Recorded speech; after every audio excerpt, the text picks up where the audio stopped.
के मुख्य मुद्दे मुद्दे हैं शिक्षा, एजुकेशन। एजुकेट कर दीजिए, सबके बच्चों की पढ़ाई एक तरह करिए। आप एक को सरकारी स्कूल में, एक को पब्लिक स्कूल में नहीं कर सकते। आपकी शिक्षा एक ढंग से दीजिए, फिर आप कंपटीशन कराइए।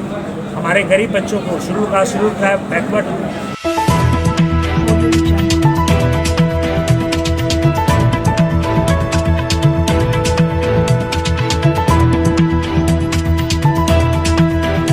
इस न्यूज चैनल पर जो भी वक्ता ने कहा वो उसकी अपनी राय है, जिसकी पुष्टि नेशन न्यूज इंडिया नहीं करता। धन्यवाद। इसका प्रिंसिपल रहा, भारत का डायरेक्टर जनरल सबसे लंबे समय तक रहा। तो मुझे अब ज़िंदगी में क्या चाहिए? मेरी 2 बेटियां हैं, एक हार्ट सर्जन, एक गायनकोलॉजिस्ट, एक इंग्लैंड में है, एक यहाँ है। वाइफ मेरी पढ़ी लिखी डॉक्टर है, डायरेक्टर है, इंजीनियर रही। मुझे अब क्या करना है? इस शरीर को क्या करना है? मैंने कहा क्यों नहीं शरीर को अपने बच्चों के लिए, जिस परिवार में हम आए हैं उस परिवार के लिए जब तक जिंदा है कर सकें। तो एक हमारा इनिशिएटिव कि हम अपने बच्चों को, पढ़े लिखे नौजवान को हम पॉलिटिक्स में लाएं, उनको नेता बनाएं और सच्चे नेता बनाएं जो समाज के प्रति समर्पित हो। इसी ध्येय से हम आए। सर, जिस तरीके से कांसीराम साहब जी ने पार्टी बनाई और कांसीराम साहब ने, उनके पास ना तो बैंक बैलेंस था, ना कोई उनके पास प्रॉपर्टी थी, उनके पास ना कोई घर मकान था। उन्होंने 4 बार उत्तर प्रदेश के अंदर सरकार चलवा के दिखाई। तो क्या लगता है कि सर, आप तो एक बहुत बड़े सामाजिक कार्यकर्ता रहे हैं, आपने डॉक्टरी पेशे के अंदर बहुत समाज का काम किया है, तो आपको पार्टी से क्या तात्पर्य है? मुझे अपने गरीब भाइयों पर विश्वास है। 5-5 रुपया देगा अगर सारे गरीब भाई। मैं तो एक बात बोलना ही भूल गया कि भारतीय जनता पार्टी ने इन 9 सालों में 83 करोड़ लोगों को भिखमंगा भी बना दिया। भिखमंगा बना दिया, अनाज देना भिखमंगा हुआ। अगर काम देते मनरेगा में तो अनाज नहीं देना पड़ता। तो मैं नहीं चाहता कि मेरे भाई जो गरीब परिवार के लोग हैं वो पढ़े लिखे और शिक्षित होकर के अच्छी नौकरी मिले, अच्छा काम करें। सर, आगामी योजना क्या है सर पार्टी का? संगठन को बनाना, 2024 का इलेक्शन को लड़ना, कोशिश करना कि भारतीय जनता पार्टी नहीं आ पाए, या तो नीति बदल लें। आज का जो मैं भाषण दिया हो सकता है बीजेपी को अकल आ जाए, वो सब जितना भी बेचे हैं उसको वापस लेके राष्ट्रीयकरण कर दें और कल अनाउंस कर दें भाई कि हम मीडिया को स्वतंत्र, आप लोग का स्वतंत्रता नहीं है। आप लोग नहीं लिख सकते सरकार के खिलाफ, लिखेंगे तो आपको प्रॉब्लम हो जाएगा। ये तो अमेरिका का छुपा है। जैसे देश में बहुजनों की तमाम पार्टियां हैं और आपकी एक नई पार्टी आने के बाद क्या लगता है कि आपकी पार्टी बहुजनों की जो वोट बैंक है ये बीजेपी को मजबूत करेगी? हमारी पार्टी बीजेपी को मजबूत करेगी। जी हाँ, हमारी पार्टी क्यों करेगी? कि सर, जितनी पार्टियां बननी है सिर्फ बहुजनों के वोट काटने के लिए तो बनना ही है। लेकिन मैं काटने के लिए जहाँ ऐसा बात होगा तो मैं वहाँ लड़ूंगा ही। मुझे ऐसा लगेगा कि मेरे रहने से बहुजनों की पार्टी, बहुजनों की वोट कट रही है और बीजेपी जीतने वाला है, वहाँ मैं नहीं लड़ूंगा। जिस दिन मैं समझ जाऊँगा कि मेरे खड़ा होने से वोट बढ़ रहे हैं, हमारे तरफ वोट नहीं आ रहा, मैं नहीं लड़ूंगा। जहाँ सर खरगों पार्टी के मुख्य मुद्दे हैं शिक्षा, एजुकेशन। एजुकेट कर दीजिए, सबके बच्चों की पढ़ाई एक तरह करिए। आप एक को सरकारी स्कूल में, एक को पब्लिक स्कूल में नहीं कर सकते। आपकी शिक्षा एक ढंग से दीजिए, फिर आप कंपटीशन कराइए। हमारे गरीब बच्चों को शुरू का बैकवर्ड बच्चों को आप पढ़ाते हैं सरकारी स्कूल में और बड़े लोगों के बच्चे पढ़ते हैं पब्लिक स्कूल में, और फिर आप कम्पीट करते हैं। कहाँ से कम्पीट करेंगे बताइए? सर, एक सवाल आपने अभी कहा कि लालू जी की बात करी, आपने मुलायम सिंह जी सबकी बात करी। एक जो सबसे बड़ा कॉमन मुद्दा है कि जैसे कि लालू जी की पार्टी है, वो उनके पार्टी में उनके बेटे ही नेता बने गए, उनके परवैत जाति नेता बन गए, और ऐसे बीएसपी में भी यही हो गया कि अब उनके भतीजे आ रहे हैं और मतलब मुलायम सिंह जी के बेटे अखिलेश यादव। तो क्या आप भी अपनी इस पार्टी में लोकतंत्र जो होता है, राष्ट्रीय चुनाव होता है, एक जाति की ना रह के लोकतांत्रिक न्याय पार्टी में उसमें सभी का बराबर हिस्सा मिलेगा, या फिर कोई आप ही का कोई व्यक्ति आ?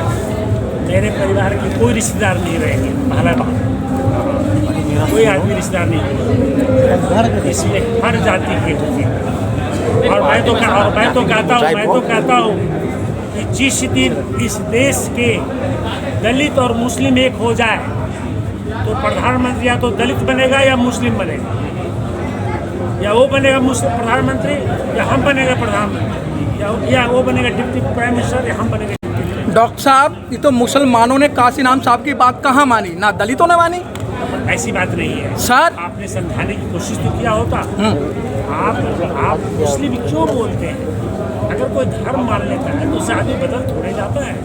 मैं यही तो बताना सर, दलित मुस्लिम करो विचार, कब तक सहोगे अत्याचार? कांशीराम साहब ने सर 96 में कांशीराम की सोच क्या थी जी, मैं उस पर कमेंट नहीं करना चाहता। हर आदमी की अपनी अपनी सोच होती है, मैं उस पर क्यों कमेंट करूँ? मैंने सुना हूँ, मैं उन पर कमेंट करना चाहता हूँ। बड़े आदमी हैं, हमारे पूजनीय है, इसलिए वो अगर माँ बाप गलती भी कर दे तो हम अपने बाबूजी के सामने नहीं बोलते थे। बाबूजी डांटते थे, हम जानते थे कि बाबूजी गलत है, हम चुपचाप वहाँ से हट जाते थे। अच्छा सर, 2024 हम काशीराम जी पर क्या बोले? पूजनीय है। बहुत ज़्यादा। तो सर आगे 2024 में आपकी पार्टी इलेक्शन लड़ेगी। कितने राज्यों में लड़ेगी सर? दिल्ली में लड़ेगी 2 सीटें, north east north west. UP में लड़ेंगे, देखेंगे कि कहाँ पर अखिलेश यादव से टकराव हो रहा है, वहाँ नहीं लड़ेंगे। लगेगा कि अखिलेश यादव जीतने वाले हैं और मेरे लड़ने से वो हार जाएंगे, मैं नहीं लड़ूंगा। ठीक है, जहाँ मैं चाहूँगा कि तेजस्वी का ज़्यादा वेटेज है बीजेपी को हराने में, और मैं अगर चला जाऊँगा तो तेजस्वी हार जाएगा, मैं नहीं लड़ूँगा। मेरा पर्पस है बीजेपी को हराना, जो संविधान के साथ खिलवाड़ कर रहा है, जो प्रजातंत्र को अंडरमाइन कर रहा है, जो रूल ऑफ द लॉ को अंडरमाइन कर रहा है। अरे मैं नहीं बोल रहा हूँ, सुप्रीम कोर्ट भी कह रहे हैं, समझे कि नहीं? देश को बेच रहे हैं, देश को बेचने से बचा। अरे भैया, सब कुछ बेच देंगे तो आप किसी का मंत्री रहिएगा, किसी का कहाँ से पैसा लाइएगा कल्याणकारी काम करना? सब कुछ बिक जाएगा तो कहाँ से लाइएगा बताइए? ठीक है सर, धन्यवाद। ओके सर, धन्यवाद। चलो। लालू जी को देखा, नीतीश जी को देखा, मायावती जी को देखा, मुलायम सिंह जी को देखा। ये 4 बहुजनों जो है यूपी और बिहार में रहे। 33 साल तक लालू जी और नीतीश जी ने बहुजनों को लिए क्या किया? कुछ नहीं। अगर बिहार को अगर आप देखें तो आज बिहार की शिक्षा और स्वास्थ्य गर्क में है, और वहाँ के बच्चे, आप बता दूँ खाली कि 8th जाते 50% बच्चे स्कूल नहीं जाते, और 95% बच्चे 12th तक स्कूल छोड़ देते हैं। 3% बच्चे सिर्फ वहाँ पर छात्रावास में जाते हैं, ग्रेजुएट करने जाते हैं। और आप देखिएगा जितनी भी स्कूल वहाँ है बिहार में, मैं वहाँ करीब 28 जिलों में, 38 जिला है वहाँ पर, 28 जिलों में मैंने स्कूल का भ्रमण किया। किसी भी स्कूल में जहाँ पर 20 टीचर होने चाहिए, हमें 10 टीचर से ज़्यादा, 9 टीचर से ज़्यादा नहीं। तो बहुजनों में बाबा साहब का पहला वर्ड था, शिक्षित करो, संगठित रहो, संघर्ष करो। तो इन्होंने शिक्षा को ही खत्म कर दिया। तो हमें लगा कि बहुजने हो करके भी इन्होंने बहुजनों पर ध्यान नहीं दिया। तो हम किसके साथ जाएं? कांग्रेस ने भी ध्यान नहीं दिया। भारतीय जनता पार्टी की हालत तो आप 2014 से देख ही रहे हैं। तो हमें लगा कि क्यों नहीं एक नौजवान, जो पढ़े लिखे नौजवान, उनको बुलाऊं, उनको कहूँ कि आप नेता बनिए, और सामाजिक जो समाज में काम कर रहे हैं, और आ करके जो पॉलिटिशियन पुरानी बातें करता है, झूठ बोलता है, लोगों को ठगता है, उस तरह की बातें ना हो करके एक स्वच्छ सरकार को बनाने की चलें और गरीबों के बारे में सोचें। डॉक्टर जगदीश प्रसाद जी, क्या गारंटी है कि जो आपने यहाँ इतनी बातें बोली हैं कि आप भी खरे उतरेंगे? मुझे लगता है इस समय जितनी पार्टियां हैं, जो बहुजन लोग पार्टी बना रहे हैं, वो बाबा साहब को, गौतम बुद्ध को, डॉक्टर अंबेडकर को बेचने का काम कर रहे हैं। मैं नहीं बेचता। आपको बता दूं एक बात और, कहते हुए अच्छा नहीं लगता, लेकिन आपने बोला तो मुझे बोलना पड़ रहा है। मैंने बाबा साहब का किताब पढ़ाई नहीं। बाबा साहब की किताब मैं जब रिटायर कर गया, और जब ये 2014 के बाद बीजेपी सरकार, एनडीए सरकार गड़बड़ करने लगी, तो मुझे लगा कि ये सब देखना चाहिए क्या चीज़ें हैं। तो मैं इसलिए नहीं काम कर रहा हूँ कि मैंने बाबा साहब का किताब पढ़ा हो। ये मेरी अपनी इच्छा है, क्योंकि मैं सोचता हूँ कि लाइफ, ज़िंदगी एक ही है।